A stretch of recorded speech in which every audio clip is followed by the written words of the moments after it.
न्याय।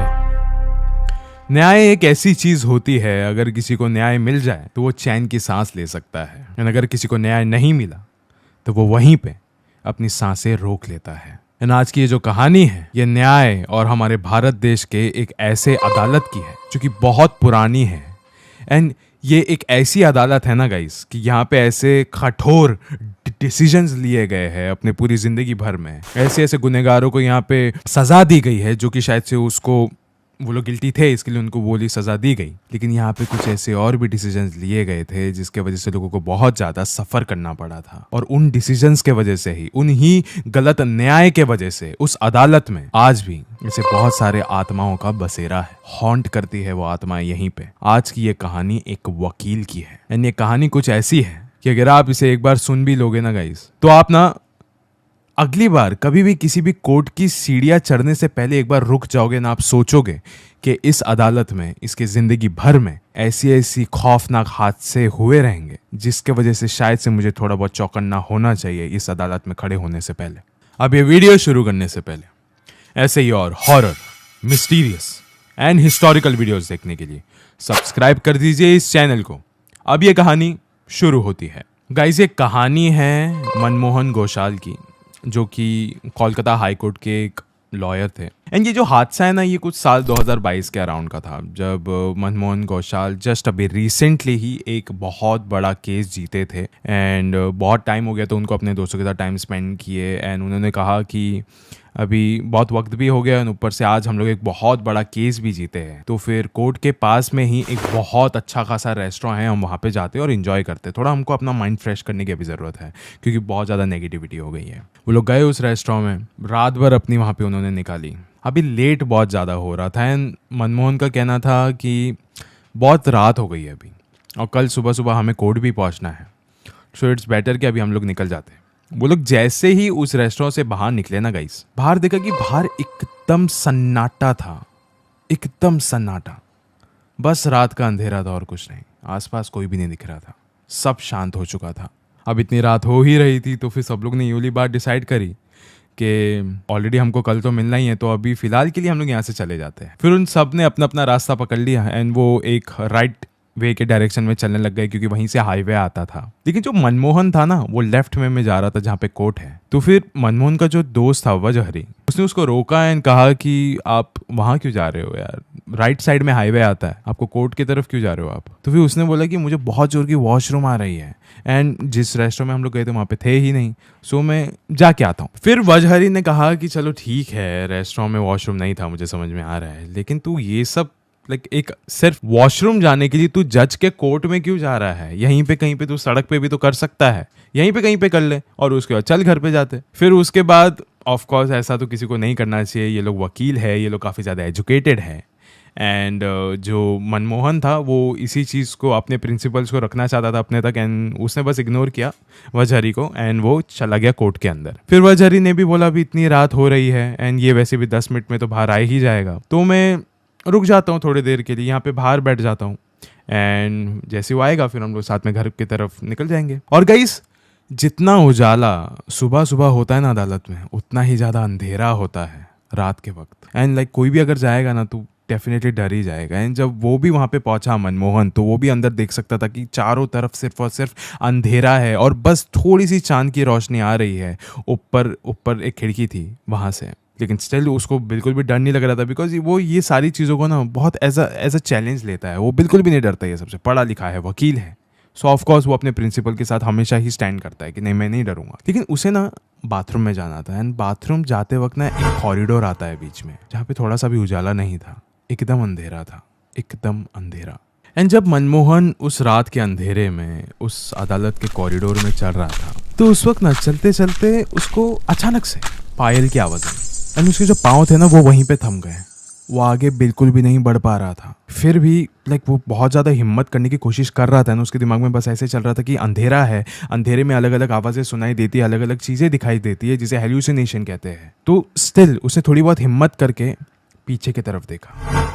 जैसे ही पीछे देखा तो पीछे कोई भी नहीं था, सिर्फ और सिर्फ काला अंधेरा था। उसको थोड़ी बहुत राहत मिली एंड फिर वो वापस से चलने लग गया। लेकिन तभी जैसे ही मनमोहन थोड़ा सा आगे बढ़ा था, उसको वो पायल की आवाज़ दोबारा सुनाई दी। और इस बार ना वो जो आवाज़ थी वो बहुत ज़्यादा नज़दीक आ रही थी। वो इतनी ज़्यादा नज़दीक आ रही थी कि लाइक उससे कुछ हिम्मत नहीं हो रही थी अभी, और उसको ऐसा लग रहा था अभी ये सारी चीज़ें लाइक ऐसा नहीं कि सिर्फ एक हेल्यूसिनेशन है, रियल लग रही है। एंड फिर उसने पीछे मुड़ के देखा, एंड इस बार वहाँ पे कुछ तो था, और उसको ऐसा भी महसूस हुआ था कि किसी ने तो उसके गर्दन पे छुआ है। उसके सारे रोंगटे खड़े हो गए थे, उसको गूज़बम्स आ गए थे टोटली। वो ना उसने बस एक नज़र ना ऐसी रखी हुई थी, इस तरफ उसका मुंह था कॉन्स्टेंटली, इस तरफ, एंड वो चले जा रहा था, पीछे उसकी नज़र थी, एंड वो चल रहा था, और उसको ना अंदाज़ा भी नहीं लग रहा था कि अब वो चलते चलते दौड़ने लग रहा है। फिर उसको लगा कि शायद से पीछे कोई है ही नहीं। फिर उसने जैसे ही आगे देखा, आगे एक औरत खड़ी थी वहीं पे उसके सामने, एंड वो भागते भागते एक दीवार से टकरा गया एंड नीचे गिर गया। उसकी आंखें फिर भी थोड़ी बहुत खुली थी। उसने देखा कि वो औरत अब मनमोहन के करीब आ रही है, उसकी ओर बढ़ रही है, वही पायल की आवाज़ करके। वहीं पे वजहरी जो कि कोर्ट के बाहर बैठा हुआ था, उसे लगा कि अभी मनमोहन को बहुत ज़्यादा समय लग रहा है यार, इतना तो समय नहीं लगना चाहिए, पास में ही तो है बाथरूम। फिर उसने बोला चलो ठीक है, मैं भी अंदर जाके देख ही लेता हूँ कि अंदर क्या हो रहा है, ये कहीं पे अटक तो नहीं गया, कहीं पे फंस तो नहीं गया। ये अदालत के अंदर गया। फिर वो जो कॉरिडोर था वो उसके तरफ बढ़ रहा था, एंड उसने देखा कि कॉरिडोर के पास ना कुछ तो गलत है। उसको किसी ना किसी की प्रेजेंस फील हो रही थी कि हाँ यहाँ पे कोई ना कोई है। फिर उसे दूर देखा कि कोई तो ज़मीन पे लेटा हुआ है, ये कोई और नहीं मनमोहन ही है। वो उसके कपड़ों से पहचान सकता था उसे। एंड सिर्फ वहाँ पे मनमोहन अकेला नहीं था ना, उसके बगल में एक औरत भी बैठी हुई थी जिसने कोई भी कपड़े नहीं पहने थे।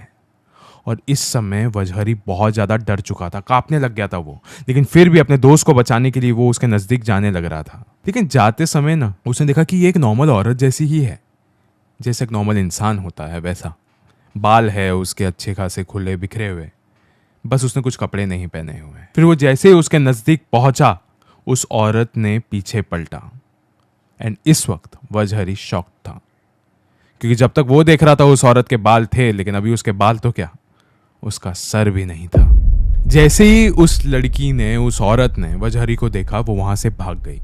एंड भागते वक्त ना वजहरी को बहुत अच्छे से वो पायलों की आवाज़ें याद है, अच्छे से सुनाई दे सकती थी कि हाँ पायलों की आवाज़ें है यहाँ पे। फिर वो ना मनमोहन के पास गया एंड उसे ना थोड़ा होश में लाने की कोशिश करी। एंड मनमोहन जैसे ही होश में आया, उसने वजहरी को कस के गले लगाया एंड वो रोने लग गया। वजहरी ने पूछा अरे क्या हुआ तेरे साथ? तब जाके मनमोहन ने वो सारी चीज़ें बताई कि वो क्यों यहाँ पे बेहोश पड़ा हुआ था।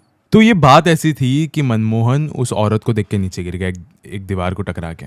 जब वो नीचे गिरा ना, वो साफ साफ देख सकता था कि उस औरत के पैर हैं, उसके औरत के पैर में पायल बनी हुई थी। उसे जैसे ही ऊपर देखा, उसने एक और एक चीज़ देखी कि उसने कोई भी कपड़े नहीं पहने हुए हैं। वो अपने हाथों तले ना ऐसे पीछे चल रहा था, एकदम पीछे चल रहा था। वो बचने की कोशिश कर रहा था उस औरत से, लेकिन वो औरत ना बहुत ज़्यादा भी चीखने चिल्लाने लग गई थी, चिल्ला रही थी, बहुत शैतानों जैसी आवाज़ थी उसकी।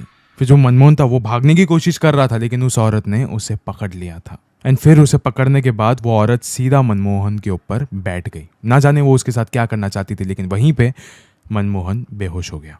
फिर ये सारी बातें करते करते वजहरी और मनमोहन उस कोर्ट रूम से बाहर आए। बाहर आने के बाद वो एक उस टपरी पे एक जाके बैठ गए थे। एक चाय की टपरी थी पास में छोटी सी, वहाँ पे जाके बैठे हैं और भी इस बारे में बात करने लग गए। फिर उस टपरी वाले ने कहा कि आपने जो भी देखा और सुना है ना, वो कोई वहम नहीं है बल्कि हकीकत है। उस टपरी वाले ने कहा कि आज से कई सालों पहले, लाइक ईयर 1881 के अराउंड, एक औरत आई थी इस कोर्ट में, कोलकाता हाई कोर्ट में, जिसका नाम था निस्तर राउत, और वो पेशे से एक प्रोस्टिट्यूट थी। एंड वो इस कोर्ट में आके वो उसका ये अपील था कि मैं एक शादी करना चाहती हूँ, एंड वो एक डायमंड मर्चेंट है, तो फिर मैं शादी जब तक नहीं कर सकती जब तक मेरा जो नाम है उस रजिस्टर से ना हट जाए, एज उसमें ऑक्यूपेशन में प्रोस्टिट्यूट लिखा हुआ है, मुझे ऑफिशियली एक प्रोस्टिट्यूट नहीं रहना है। एंड जब निस्तर ने ये वाला अपील रखा था कोर्ट के सामने, तो कोर्ट ने बिना कुछ सोचे समझे उसका ये जो अपील था उसको नकार दिया, उसको रिजेक्ट कर दिया। उन्होंने साफ साफ कह दिया कि आप एक प्रोस्टिट्यूट हो एंड हम लोग वो ही मानेंगे, एंड आप इसे कभी भी चेंज नहीं कर सकते, हम रजिस्टर से आपका नाम बिल्कुल भी नहीं हटाएंगे। निस्तर ना बहुत ज़्यादा भी नाराज़ हो चुकी थी, बहुत ज़्यादा भी दुखी हो चुकी थी, अपसेट थी। उसको समझ में नहीं आया था अब वो क्या करेगी, शादी कैसे करेगी।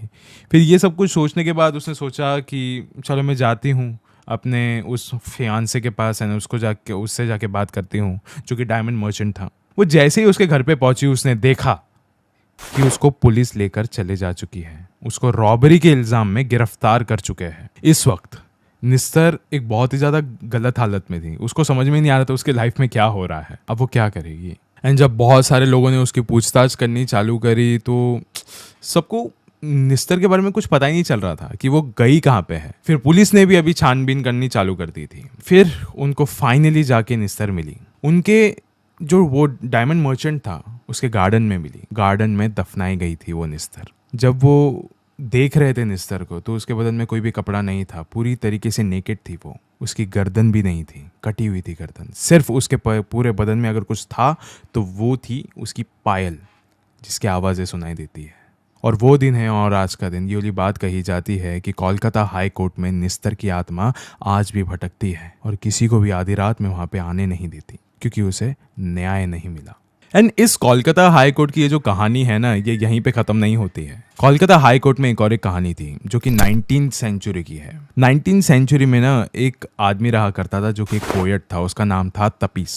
एंड वो ना ब्रिटिश के खिलाफ ना अपनी आवाज़ें उठाने लग रहा था। एंड उसी कारण की वजह से ना कोलकाता हाई कोर्ट में उसकी पेशी हुई। एंड पेशी होने के बाद उसको सीधा लाइफ इम्प्रिजनमेंट या तो उसको जेल में डाल दिया गया था टोटली। जब उसे जेल में डाला गया था ना तपीस को, तो उसको ना अंदर कुछ भी खाने पीने के लिए नहीं दिया जाता था, उसको ऐसे भूखा रहने दिया जाता था, उसको बाहर भी नहीं निकाला जाता, बस अंदर ही रखा जाता था। तपीस ने फिर कुछ दिनों तक, कुछ वक्त तक उसने अंदर से ही अपने आक्रोश दिखाया, लेकिन एक अकेला इंसान क्या ही कर लेगा। वहाँ की जो पुलिस वाले थे वो भी उस पर बहुत ज़्यादा जुल्म करते थे, बहुत ज़्यादा जुल्म करते थे। एंड देखते ही देखते बिना खाने पीने के तपीस की अभी मौत नज़दीक आ रही थी, वो बहुत ज़्यादा कमज़ोर हो गया था। एंड एट द एंड उसकी मौत हो गई वहीं पे। एंड तब से कहा जाता है कि जो ये आदमी था तपीस, वो उसी कोलकाता हाई कोर्ट में घूमता रहता है, भटकता रहता है। जो भी आधी रात में उसको मिल जाता है वो उससे पानी मांगता है कि मुझे पानी दे दो। वो उसके लिए तरसता है, उसके लिए तड़पता है। ये दोनों ही कहानियों को सुनकर व्रजहरी और मनमोहन बहुत ज़्यादा शॉक हो चुके थे। वो बहुत ज़्यादा परेशान हो चुके थे कि अभी हम जिस जगह से आए हैं इतने रात को, वहाँ पे 2 आत्माओं का वास है। वहाँ पे 2 ऐसी आत्माएं घूमती है, 2 ऐसी आत्माएं भटकती है जिनको कभी भी उनकी ज़िंदगी में न्याय नहीं मिला। उनको एक तड़प तड़प के मौत का सामना करना पड़ा था। तो शायद यूली बात तो एकदम ही पक्की है कि वहाँ पे उनका वास है, वो वहाँ पे भटकती है एंड अपनी न्याय की भीख मांगती है। एंड ये जो कहानी है ना गाइस, उसका सबूत मांगने के लिए, उसका सबूत देखने के लिए, रिसर्च करने के लिए हमको एक कहानी मिली थी कि कोलकाता में बहुत ज़्यादा एक फेमस पैरानॉर्मल इन्वेस्टिगेटर्स है, उनका नाम है डिटेक्टिव्स ऑफ सुपरनैचुरल। एंड वो लोग बहुत ज़्यादा फेमस है, अपने कई सारे केसेस के लिए बहुत ज़्यादा फेमस है। एंड एक टाइम तो ऐसा था कि जब कोलकाता के जो पुलिस वाले थे उन्होंने भी उनकी मदद मांगी थी बहुत सारी इंपॉर्टेंट चीज़ों के लिए। एंड जब इन पैरानॉर्मल इन्वेस्टिगेटर्स के सामने ये चीज़ आई थी, ये जो केस था कोलकाता हाई कोर्ट का, ये आया था उनके सामने, वो लोग बहुत ज़्यादा एक्साइटेड थे कि अगर ऐसा कुछ है तो हम लोग को भी जाना है वहाँ पे, हम एक रिक्वेस्ट करते हैं। लेकिन जैसे कोलकाता हाई कोर्ट या फिर किसी और हाई कोर्ट में भी जैसे दूसरे रिक्वेस्ट, अपील फाइल्स ऐसे ही पड़ी हुई रहती है, वैसे इनकी रिक्वेस्ट भी वहाँ पे वैसी ही पड़ी रही, उनको भी नहीं जाने मिला। लेकिन एक बात के लिए तो मैं 100% श्योर हूँ गाइस कि अगर उन पैरानॉर्मल इन्वेस्टिगेटर्स को उस कोर्ट में जाने का मौका मिलता था तो डेफिनेटली वो कुछ ना कुछ तो वहाँ पे प्रूव करके आ ही जाते थे। लेकिन कोर्ट का ही काम आसान हो जाता था उससे, लेकिन स्टिल उनको नहीं मिला मौका। लेकिन आज भी एक बात तो एकदम क्लियरली बोली जाती है विद अ फुल स्टॉप कि हो सकता है आज भी कि वो निस्तर की आत्मा वहाँ पे ऐसे ही भटकती रहती है, अपने न्याय के लिए चीखती है, चिल्लाती है, तड़पती है, वहीं पे भटकती है। और दूसरी तरफ तपीस, वो आज भी वहाँ पे घूमता है कि आधी रात में बस उसको कोई तो एक ऐसा शख्स मिल जाए, कोई तो एक ऐसा इंसान मिल जाए जिससे जाके वो पानी की मांग कर सके एंड कोई आके उसकी प्यास बुझा सके। एंड गाइज ऐसा हो सकता है कि जब इन दोनों आत्माओं को उनका इंसाफ मिल जाए तब ये भी वहाँ पे भटकना बंद कर दें, हो सकता है। लेकिन जो कोर्ट होते हैं वो बहुत ज़्यादा स्लो प्रोसेस में रहते हैं। लाइक जो केसेस इंसान मर जाए या कुछ भी हो जाए वो कभी केसेस क्लोज नहीं होते हैं, लेकिन उसका इंसाफ बहुत ज़्यादा डीले में होता है। अगर इंसानों का इंसाफ नहीं दे रही है कोर्ट इतना फास्ट, तो भूतों की कहाँ पे ही ये लोग अपील सुनेंगे। सो गाइस, ये वीडियो के अंत में मैं आपसे बस इतना ही कहना चाहूँगा कि जब भी आप किसी कोर्ट या फिर हॉस्पिटल में जाते हो ना, तो थोड़ी से सतर्क रहा करो। हॉस्पिटल एक ऐसी जगह है जहाँ पे लोग मरते हैं, कोर्ट एक ऐसी जगह है, अदालत एक ऐसी जगह है जहाँ पे लोगों की मौत का फरमान दिया जाता है। वहाँ पे बताया जाता है कि इस तारीख में आपकी मौत होगी। वहीं पे इंसान को सबसे ज़्यादा गुस्सा आता है, वहीं पे इंसान अपने आप का आपा खो देता है और वहीं पे मरने के बाद उसकी आत्माएं भटकती है। तो इस चीज़ से सतर्क रहिए कि अगली बार आप किसी अदालत में खड़े हो तो हो सकता है कि कोई आत्मा हो आपके इर्द गिर्द और वो आपको देख रही हो और आपकी मौत का इंतज़ार कर रही हो। शुक्रिया।